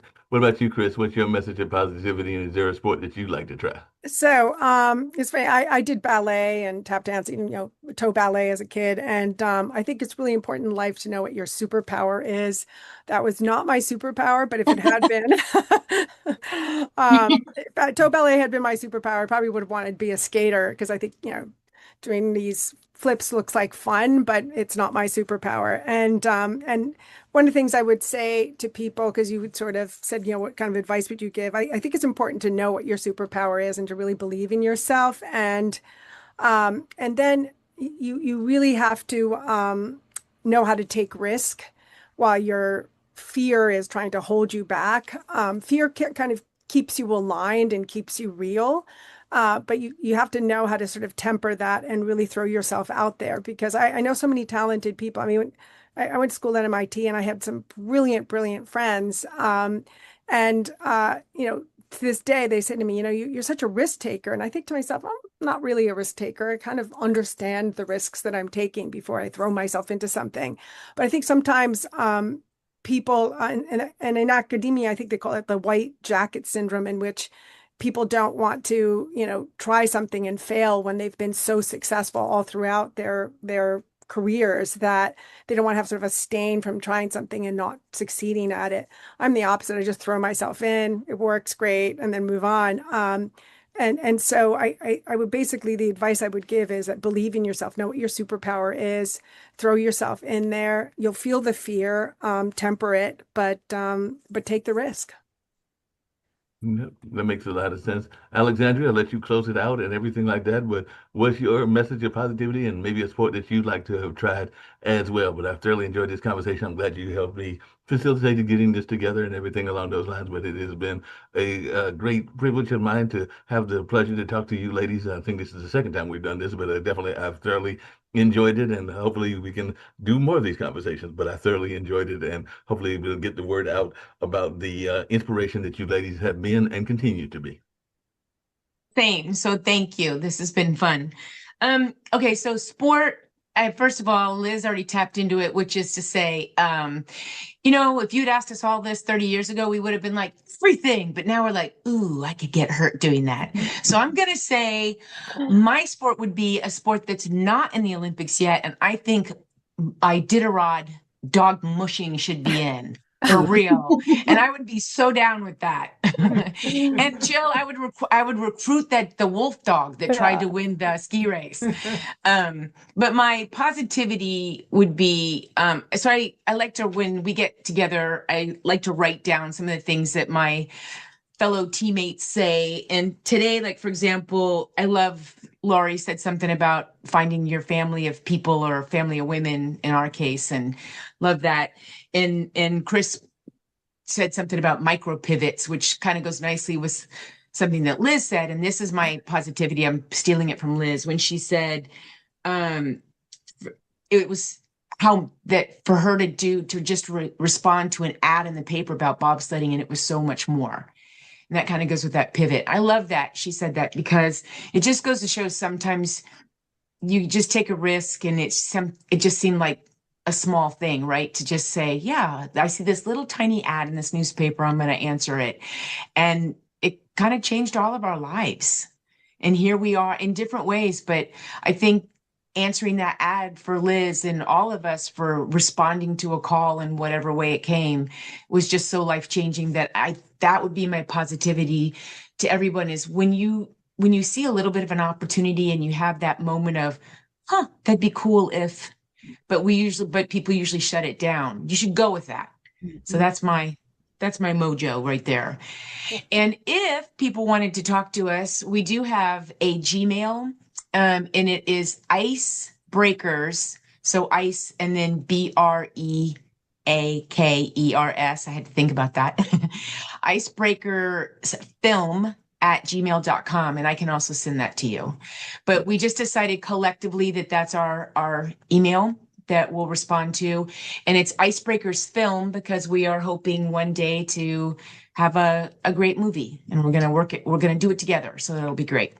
Yeah, that would be great. And like I said earlier, that movie that I saw was about the Bronco riders, and that was definitely following their lives and everything like that. So it is possible to do a great movie on the team and all along those lines. So definitely that's some great advice and everything like that all you ladies gave and everything. And hopefully we'll see that movie coming out that'll be just as successful as Cool Running and maybe some of these other movies that have been out there as well. So hopefully we'll see that. I'm gonna have to put on my Daredevil hat. I said it's been off for a while because I'm still in that single space, even in my 60s and everything. And I remember one ex-girlfriend was into skydiving, and she wanted me to fall out of the sky with her and everything like that. But I have this belief that planes are meant to go from point A to point B, not to fall out of. But that's just me and all along those lines. Now, there are others that might be more risk takers and not as risk averse as I am and everything like that. So I have thought about hot air balloon, and some people be like, that's just as bad. And I have thought about whitewater rafting because I helped a friend of mine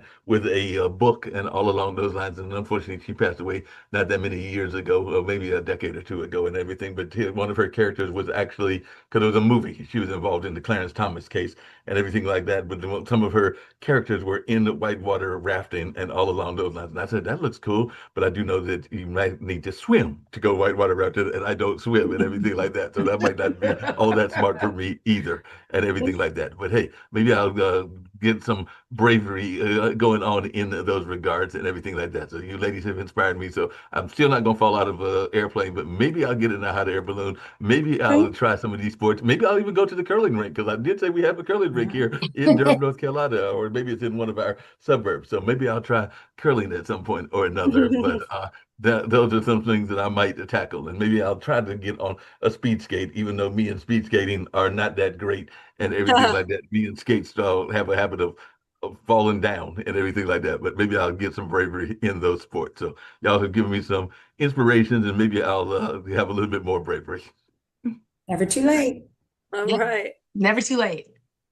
Nothing to it but to do it, as they say, and everything like that. Or as the slogan for Nike used to be, just do it, I think was their slogan, if I remember correctly. Yeah. Cool. Well, this is great, Mark. Thank you so much. Thank you. Yeah, Yes. thank Thank you you. Thank you for having us. No problem. For having us. you. Thank you. Yeah. So Chris, can you send the link to Mark?